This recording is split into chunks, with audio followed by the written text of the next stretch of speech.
Day അതിനെ ഇതെന്താ ഈ കൊത്തിയരിഞ്ഞിട്ടേക്കണേ പീസാക്കി തോരൻ വെക്കാനൊക്കെ ഇങ്ങനെയാണോ അരിയേണ്ടത്? ചെറുതായിട്ട് അരിയേണ്ടത്. ഇതെന്ത് കാണിച്ച് ചെയ്യണത്? എങ്ങനെ ഈ മുറിച്ച് വലുതാക്കി ഇടണോ? അന്ന് കാണിച്ചു തന്നാ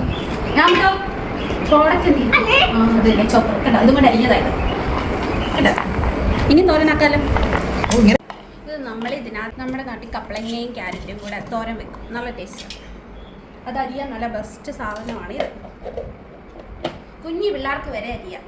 എന്തിയടാ അരി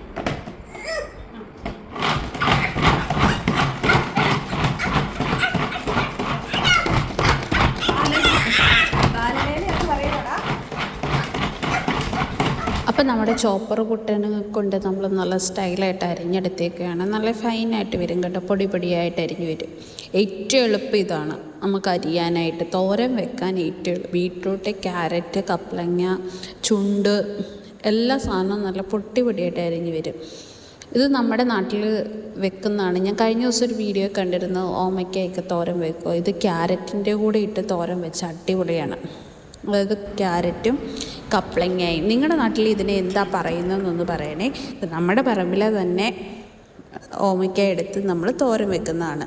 ഓമയ്ക്ക, കപ്പളങ്ങ, കപ്പങ്ങ, പപ്പായ, ഇങ്ങനെ. അത് ക്യാരറ്റും കൂടി എടുത്തു, അതിനകത്തേക്ക് ഇടുക. അത് നമ്മൾ അരിഞ്ഞു വെച്ചു. നമ്മളൊരു പാൻ എടുക്കുക. പാൻ എടുത്തിട്ട് നമ്മൾ എണ്ണ ഒഴിക്കുക. ഈ ബോട്ടിൽ നമ്മൾ ഫ്ലിപ്കാർട്ടിൽ നിന്ന് വാങ്ങിച്ച കേട്ടോ. ഞാൻ അതിൻ്റെ ലിങ്ക് മേളിൽ കൊടുക്കാം. നമ്മൾ പാനിലേക്ക് കടുകിട്ടു. ക്യാരറ്റും കപ്പളങ്ങയും സവോളയും കൂടെ അരിഞ്ഞത് നമ്മൾ മിക്സ് ചെയ്തു. അതിൻ്റെ കൂട്ടത്തിൽ നമ്മൾ കാന്താരി ചതച്ചായിട്ടത്.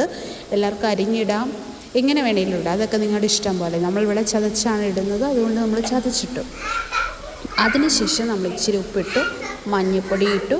എന്നിട്ട് ഒന്ന് ഒതുക്കി വെക്കും.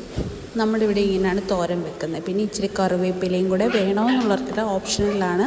ഇവിടെ അതിൻ്റെ ഫ്ലേവർ ഇഷ്ടമായതുകൊണ്ട് നമ്മുടെ പറമ്പിൽ ഇതിൻ്റെ കറിവേപ്പിലയുടെ ഫ്ലേവർ ഇഷ്ടമായതുകൊണ്ട് നമ്മളത് ചേർക്കുന്നു. അത് കഴിഞ്ഞ് 10 മിനിറ്റ് വേവിച്ചതിന് ശേഷം നമ്മൾ ഒരു കപ്പ് തേങ്ങയെന്നൊന്നും പറയാൻ പറ്റില്ല, ഒരു 2-3 ടീസ്പൂൺ തേങ്ങയെ ഞാൻ ഇട്ടുള്ളൂ. ആ നടുക്ക് കുഴി കുത്തിയ ബില്ല് ചെയ്യുന്നിടം വരെ.